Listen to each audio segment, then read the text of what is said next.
जी तो प्रस्तावना चल रही है 3.4 और 3.4 के दो क्वेश्चन बचे हैं, पांचवा और छठवा।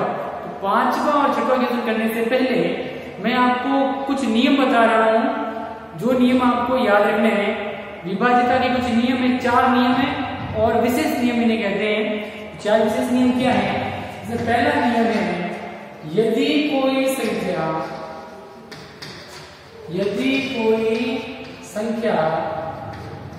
किसी संख्या से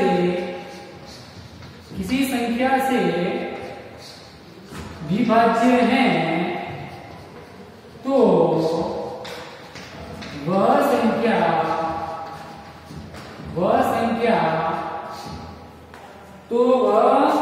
यदि कोई संख्या एक संख्या से विभाज्य है, यदि कोई संख्या किसी में लिखो एक संख्या है उससे विभाज्य है, तो वह संख्या इस संख्या के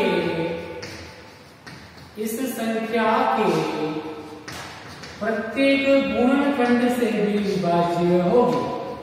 प्रत्येक गुणनखंड से भी विभाज्य होगी। क्या होगी देखना, समझ में नहीं है आपके? अभी आ जाएगा 2 मिनट में।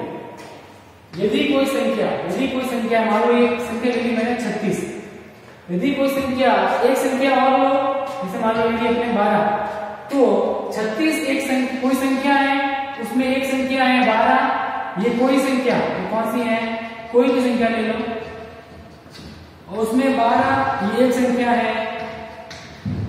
यदि कोई संख्या 36 है, उसमें एक संख्या 12 का भाग जा रहा है, 12 का भाग 36 में जाता है, यानी 36 जो है 12 से विभाज्य है। विभाज्य वाले इसमें इसका पूरा भाग जाता है। तो 12 का भाग 36 में जा रहा है, 36 में 12 का भाग कितनी बार जाता है? 3 बार, 12 या 36। तो इसका अर्थ ये हुआ कि अगर 12 एक संख्या है, उसका भाग कोई संख्या 36 में जा रहा है, तो इस 36 में अब ये जो संख्या 12 जिसका हमने भाग दिया है, 12 के गुणनखंड जो होंगे उन सबका भाग भी 36 में जाएगा। 12 के गुणनखंड क्या होते हैं? 12 में किन का भाग जाता है वो देखो। 12 के गुणनखंड, 12 में जिन जिन संख्याओं का भाग जाता है वो देखो। 1 का जाता है, 2 का जाता है, 3 चौक 12, 3 का जाता है, 4 तिया 12, 4 का जाता है, 6 दूनी 12, 6 का भाग 12 में जाता है और 12 का खुद का। इसका अर्थ ये हुआ कि इन सब संख्याओं का भाग भी 36 में जाएगा। यदि कोई संख्या 36 है, उसमें एक संख्या 12 का भाग जा रहा है, तो जो ये संख्या है, इस संख्या के सभी गुणनखंड जो आते हैं, इन सब का भाग भी इस कोई संख्या में जाएगा। 1 का भाग 36 में जाएगा, 2 का भाग 36 में जाएगा, 3 का भाग 36 में जाएगा 12 बार, 4 का भाग 36 में 9 बार, 6 का भाग 36 में 6 बार, 12 का भाग 36 में 3 बार। तो अर्थ ये हुआ कि यदि कोई संख्या इसमें किसी संख्या या एक संख्या का भाग जा रहा है, तो जो ये संख्या एक संख्या है, इसके जो जितने भी गुणनखंड होते हैं, इन सबका भाग भी इस संख्या में जाएगा या कोई संख्या में जाएगा। समझ आ गई ये नियम? यदि कोई संख्या, ये कोई संख्या एक संख्या 12 से विभाज्य है, इसमें इसका भाग जा रहा है, तो वह संख्या कौन सी? कोई संख्या को कहते हैं वह संख्या इस संख्या मतलब 12 की या इस संख्या के प्रत्येक गुणनखंड, इसका प्रत्येक गुणनखंड इससे भी विभाज्य होगी। समझ आ गई बात? फर्स्ट नियम। इसका एग्जाम्पल लेना चाहो तो ये भी लो, जैसे उदाहरण के लिए 36 12 से विभाज्य है, यानी 36 जो संख्या है वो 12 से विभाज्य है, तो 36 जो है वो 12 के सभी गुणनखंड से भी, 12 के सभी गुणनखंड यानी 1 2 3 4 6 और 12 से विभाज्य होगी। समझ आगे बात। अगर 36 जो है 12 से विभाज्य है तो 36 जो है 12 के सभी गुणनखंड 1 2 3 4 इनका भाग भी 36 में पूरा पूरा जाएगा। फर्स्ट नियम। सेकंड नियम देखना क्या है। सेकंड नियम, यदि कोई संख्या यदि कोई संख्या किन्हीं दो सह अभाज्य संख्याओं से विभाज्य है, किन्हीं दो सहअभाज्य संख्याओं से विभाज्य है, तो वह संख्या उनके गुणनफल से भी विभाज्य होगी। यदि कोई संख्या दो सहअभाज्य संख्याओं से विभाज्य है तो वह उनके गुणनफल से भी विभाज्य, तो वह संख्या उनके गुणनफल से भी विभाज्य होगी। ओके बेटा, देखो यदि कोई संख्या की दो सहअभाज्य संख्याओं से विभाज्य है तो वह संख्या उनके गुणनफल से भी विभाज्य होगी। जैसे कोई संख्या है, मान लो 12, ठीक है, तो 12 में किन का भाग जाता है? 2 का और 3 का, दोनों का भाग जाता है। अब ये 2 और 3 दोनों क्या है? सहअभाज्य संख्या। सहअभाज्य संख्या क्या होता है? वे दो संख्याएं या वे दो साथ आने वाली संख्याएं जिनमें गुणनखंड क्या हो? एक ही गुणनखंड जो एक होता है, एक ही गुणनखंड कौन? एक, वही समान हो। मतलब 2 में किसका होता है? 1 और 2 का, 3 में 1 और 3 का। समान क्या है? एक ही समान दोनों में, एक जो गुणनखंड है वही समान है दोनों में, इसलिए कौन सी है? सहअभाज्य संख्या। ये दो सहअभाज्य संख्याएं हैं, इन दोनों का भाग 12 में जाता है। समझ आगे बात? 2 का भाग 12 में जाता है और 3 का भाग 12 में जाता है। ये दो सहअभाज्य संख्याएं हैं जिनका भाग इस संख्या में जा रहा है। तो इसका अर्थ ये हुआ, ये जो दो सहअभाज्य संख्याएं हैं इनका गुणा करो, 2 गुणा 3 बराबर 6। ये जो गुणनफल आया है इसका भाग भी इस संख्या में पूरा पूरा जाएगा। समझ बात? जब ये दो सहअभाज्य संख्याओं का भाग 12 में जाता है तो इन दोनों संख्याओं को गुणा करने पर जो गुणनफल आता है इसका भाग भी 12 में जाएगा। किसी संख्या में दो सहअभाज्य संख्याओं का भाग जा रहा है तो इन दोनों सहअभाज्य संख्याओं का जो गुणनफल आता है इसका भाग भी 12 में या किसी संख्या में जाएगा। ये है नियम। आगे बात समझ में?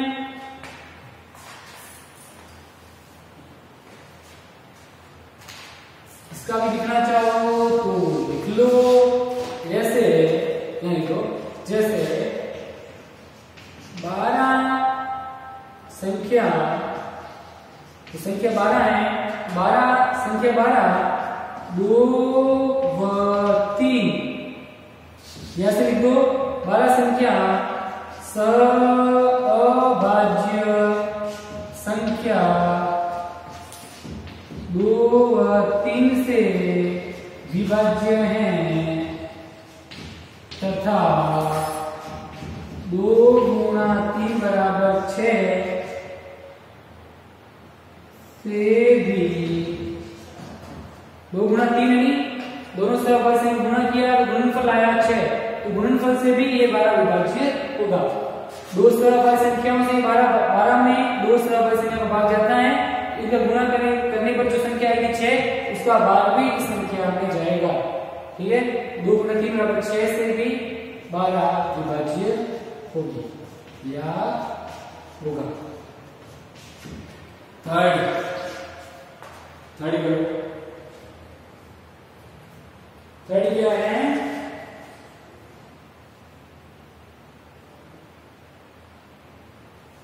थर्ड नियम क्या है देखते भी, ये दोनों लिखो जल्दी से, फिर आगे बात करते हैं थर्ड की।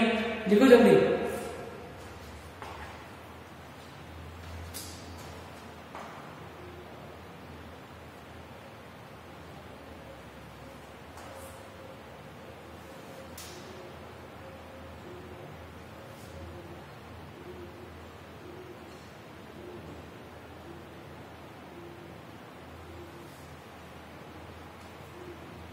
चलो कर लिया होगा आपने, ये दोनों मिटा दो, फिर तीसरा लिखवाते हैं।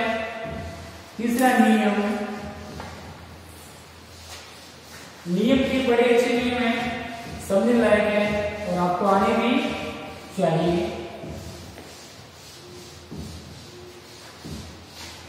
थर्ड नियम लेना, यदि तीसरा नियम है, यदि दो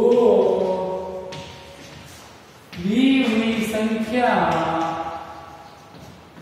यदि दो दी हुई संख्या या दो दी हुई संख्याएं किसी संख्या से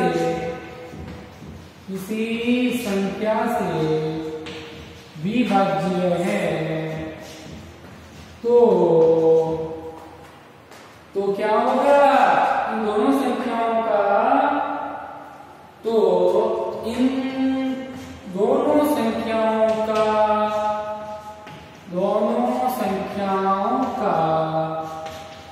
योगफल भी उस संख्या से विभाज्य होगा। कैसे होगा अभी देखना, अभी समझ में आ जाएगा। देखना, यदि कोई संख्या है, यदि दो संख्याएं हैं, जैसे मान लो 16 और 20 ले लो। 16 और 20 दोनों ही 4 से विभाज्य हैं, दोनों ही 4 से विभाज्य हैं। विभाज्य 16 और 20 दोनों में 4 का भाग आता है, 4 चौक 16, 4 पंजे 20। 16 और 20 ये दो संख्याएं हैं जो 4 से विभाज्य है, इन 4 का भाग इन दोनों संख्याओं में जाता है।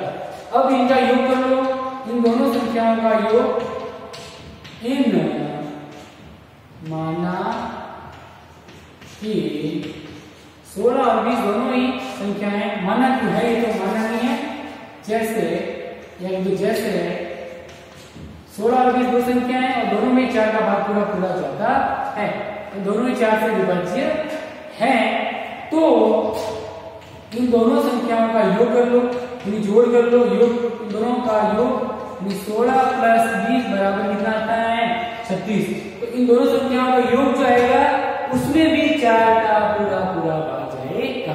फिर दो संख्याएं हैं, उसमें किस संख्या का भाग जा रहा है, इसका मतलब ये हुआ कि इन दोनों संख्याओं का जो जोड़ने को जो संख्या आएगी उसमें भी 4 का भाग जाएगा। तो दोनों संख्या का योग 36 भी 4 से विभाज्य होगा, 4 भी इससे विभाज्य होगा। समझ गई बात? अगर दो संख्याएं हैं, उसमें किस संख्या का भाग जा रहा है, तो इसका अर्थ ये हुआ कि दोनों संख्याओं को जोड़ने को जो संख्या आएगी उसमें भी इस संख्या का भाग जाएगा। ओके, चौथा नियम, यदि, ये भी इससे मिलता जुलता है, यदि दो दी हुई संख्याएं किसी संख्या से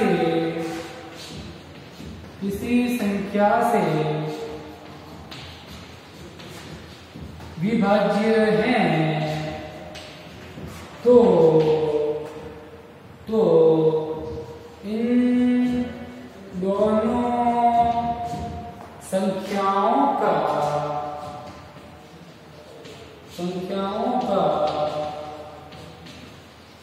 अंतर भी उस संख्या से विभाज्य होगा। ये नियम सेम है, फर्क कितना है, मान लो वापस वही लिखो, 16 20 को लो, 16 और 20 इन दोनों में किसका भाग जाता है 4 का। जब दो संख्याएं हैं उसमें किस संख्या का भाग जाता है, इसका मतलब ये हुआ इन दोनों संख्याओं को जोड़ेंगे, जो संख्या है उसमें भी 4 का भाग जाएगा।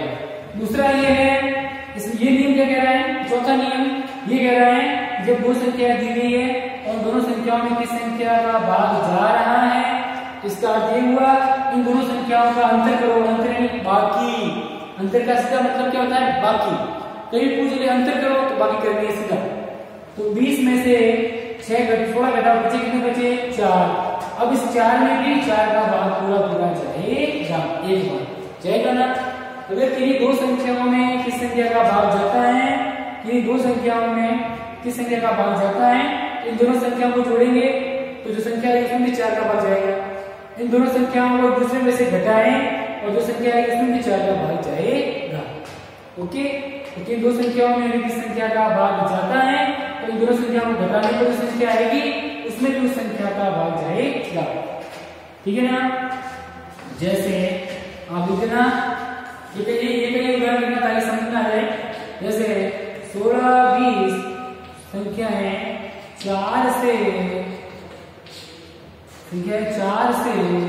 विभाज्य है तथा इनका अंतर इन संख्याओं का अंतर 16 और 20 संख्याएं 4 से विभाज्य है और इनका अंतर यानी 20 माइनस 16 बराबर 4, 20 माइनस 16 बराबर 4 आते हैं, ये भी 4 से विभाज्य है।